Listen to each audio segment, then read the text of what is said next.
Question B. A random sample of 9 of these sources is taken. Calculate the probability that at most 5 of them will emit at least 10 particles in a 3-second interval. So this bit is what we've just done in part A. Okay, we've worked out the probability that one source will emit at least 10 radioactive particles in 3 seconds. That's our 0.7576. So what we have to realise on part B is that now we are saying we have 9 sources. Okay, this is like 9 trials. Okay, it's a binomial question. When you have a number of trials, you have a chance that you've got of your event happening, and you want to work out the probability of a certain number of successes. Okay, so this is turned into a binomial question. So let's use a different letter. I don't want to use X again. Let's say Y is binomial with 9 trials, and the chance of success is the chance of this at least 10 particles in a 3-second interval decimal, which is 0.7576. So here our Y is the number of sources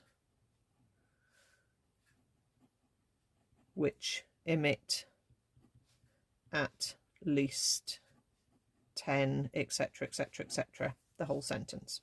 Okay.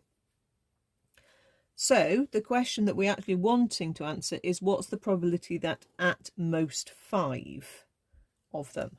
Okay, so we need the probability that Y is at most 5. Now that means that you can be 5 or you can be below 5, but you can't be above 5. So in math symbols, that would just be Y is less than or equal to 5. So again, it's the wording of the questions. At most 5 means up to and including 5.